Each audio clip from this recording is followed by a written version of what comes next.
Sejam muito bem-vindos ao canal. Se gostam desse tipo de conteúdo, peço que se inscreva desde já, para que não percam os novos vídeos que estão cheios de informação e entretenimento. Vamos para o vídeo. Deu, né? Brunet, no seu caso, que era um valor bem mais alto, cara, como é que você fez? Bom, a situação foi muito parecida, todo mundo começou a inventar história. As histórias horrendas, né? O pessoal vai inventando história... Uso de drogas também? Não, tudo que você imaginar. Eu me cerquei de 2, 3 pessoas que me ajudaram muito. É muito importante quando você está endividado, você ter suporte emocional. A parte emocional fica em frangalhos, né? Pelo que a gente viu aqui nos dois casos. Porque o telefone toca, você sabe que é cobrança, você já começa a tremer, você já começa, meu Deus. Mas só que você tem que atender. Um dos maiores conselhos que eu dou é o seguinte: na dívida é que você tem que ser homem mesmo. Então, ligou, atende. Eu atendia com medo, tremendo, mas atendi e falei assim: olha, eu tô te devendo. O cara me xingando, eu vou te matar, eu sei que você vai me matar, mas não tem como te pagar. Eu falava a mesma coisa, eu sei, mas pera um pouquinho. Eu não tenho como te pagar. Mas se você quiser, eu vou aí, assino uma promissória, a gente negocia em 12 vezes. Eu atendia todo mundo, não mudei de telefone, não mudei de endereço. Né? Eu já estava nessa casa de aluguel. E todo mundo sabia onde eu morava, todo mundo me cobrava e eu atendia todo mundo. Agora, eu fiquei um tempo em estado de choque em casa. Nesse tempo, eu aumentei muito a minha fé. Eu tive um insight em uma das minhas orações. Você já era religioso antes e ficou mais ainda no processo? Já, assim? Eu nasci dentro de igreja. Só que meu relacionamento era muito tipo assim... meu pai me levou para isso. Nessa época aí da quebra, eu conheci a Bíblia de verdade. Eu fiz todos aqueles testes. Eu passei pelo período da negação. Não, isso é tudo mentira. Deus não existe. A Bíblia não é... Se fosse, eu não estaria passando por isso. Passei por todas as experiências. Você não faz nada que está escrito, mas depois a culpa é tua. E passei por essas experiências até que eu tive minhas próprias experiências. E aí a minha fé aumentou muito. Nesse período que eu estava em várias orações, assim, eu tive um insight, porque tem uma passagem bíblica que Moisés fala assim: não tem mais jeito. E aí Deus fala para Moisés: o que você tem na mão? Eu falo: eu tenho um cajado, então usa o cajado. E aí eu falei isso para a Janine, minha esposa. Eu falei: o que a gente tem na mão? Ela falou: Tiago, a única coisa que você tem é o diploma do mestrado.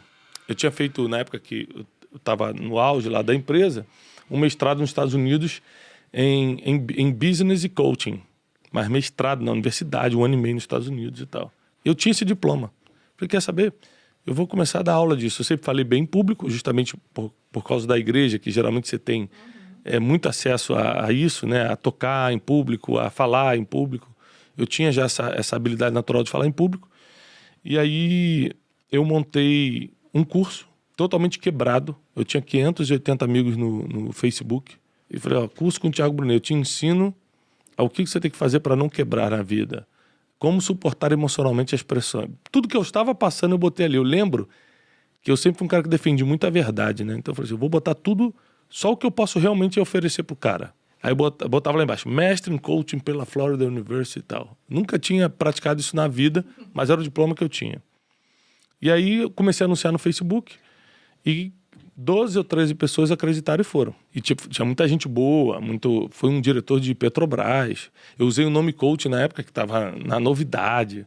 A gente alugou uma salinha para dar esse curso ali no Cita América, ali na Barra.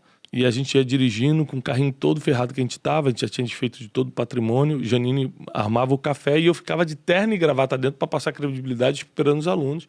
Foram 3 dias dando aula, eu nunca tinha dado aula na vida, dando aula de 8 da manhã às 8 da noite. Eu estava em estado de choque, eu chegava em casa em estado de choque. Quando acabou o curso, eu falei: Janine, e aí, sobrou algum dinheiro que a gente ia pagar apostila? Não sei o quê. Ela fez todas as contas, falou: Tiago, pagamos todo mundo, todos os fornecedores, e sobrou 20 mil reais. Eu falei: 20 mil reais? Bastante. Eu falei: é muito dinheiro. Eu descobri o nosso negócio. Eu amo fazer isso, eu sei fazer isso, e dar dinheiro. E o grande lance foi que é o seguinte: antigamente eu tinha que trabalhar e o dinheiro que entrava na conta não era meu.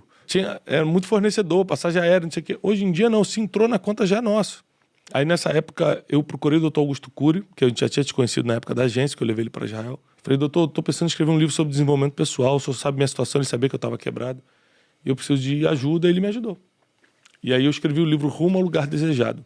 Eu vendi 52 mil livros do Rumo ao Lugar Desejado a R$40 debaixo do braço. Ia de lugar em lugar, de casa em casa, de igreja em igreja, de empresa em empresa. Eu e Janine, minha esposa, não vendendo esse livro. A gente vendeu 42 mil livros.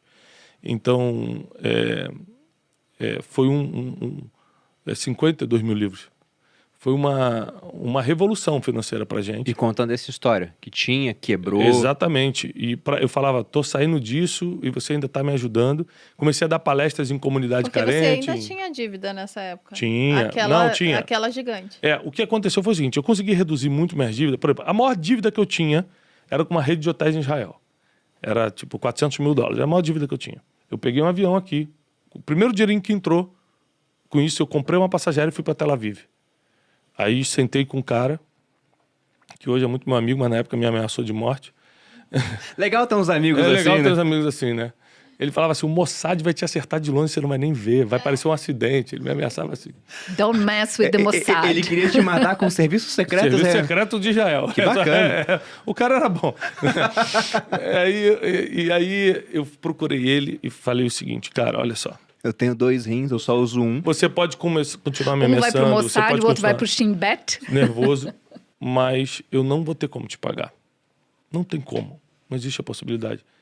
E eu vim aqui, eu peguei em Israel, peguei um avião, vim para Israel, vou embora hoje mesmo pro Brasil, só para te dizer que eu tenho um compromisso contigo, a minha palavra tá dada. Tá aqui. Ele, mas como é que você vai pagar isso? Eu falei, não tem como pagar, não sei como pagar. E aí ele fez uma coisa que virou meu jogo. Ele falou, então você vai assinar uma confissão de dívida. Que o acordo era de boca, esse dinheiro devia de boca. Eu falei, tá bom. Aí ele pegou uma confissão de dívida e me fez assinar. Aí quando eu assinei, ele pegou a confissão de dívida e falou assim, cara, você veio aqui só para isso? Eu falei, cara, só para isso, eu vou voltar pro Ben Gurion agora, que era o aeroporto. Ele rasgou a confissão de dívida e falou, vamos fazer o seguinte, a dívida está perdoada, mas se um dia você se levantar, a gente vai fazer negócio junto e você vai me pagar isso. Então, só nos últimos 2 anos que eu levei grupos para Israel, depois que eu me levantei... Aquele olhar, né, que você fala, meu Deus, né? Bem israelense. Só nos últimos 2 anos que eu levei grupos para lá, eu dei mais de 1 milhão para ele de lucro, fora os 400 que eu já tinha pago. Caramba. Então, e por isso que hoje ele é meu amigo, né? Não porque ele gosta de mim, mas porque eu paguei tudo. A questão é assim, você devia 2,5 milhões. O primeiro curso que você fez, com 12 pessoas, se você fosse falar com qualquer pessoa, ia dizer assim, pra que você vai fazer isso? Não cobre nem o nada. Não adianta. Mas você foi. Fica até em termos de perspectiva, você vê que nada adiantaria. Nada adiantaria. Assim. E é isso que às vezes as pessoas pensam, né? Mas a minha dívida é tão grande, o que adianta eu pagar tal coisinha? Adianta. Ele começou, não é? Como é que você ia pagar 2,5 milhões dando aula? Quantas aulas você ia ter que dar? Quantas horas você ia ter que falar? Mas começa. Lógico, um negócio puxa o outro. Aí eu comecei, porque eu estava dando curso, comecei a ser convidado para fazer palestras. Aí nas palestras eu vendi os livros. Aí tinha dia que eu voltava para cá e falei assim, Janine, te levantou tantos mil. Ela falou, então é só escalar agora, é só a gente começar a fazer várias vezes com pessoas diferentes. E a gente começou a montar um modelo de negócio, Janine que foi o Instituto Destiny. Toda hora eu ouço a Janine e falo, Janine guerreira. Guerreira. E com 4 filhos. E o Instituto Destiny, que começou nesse dia, nesse curso, hoje ele é avaliado e foi vendido por 126 milhões de reais.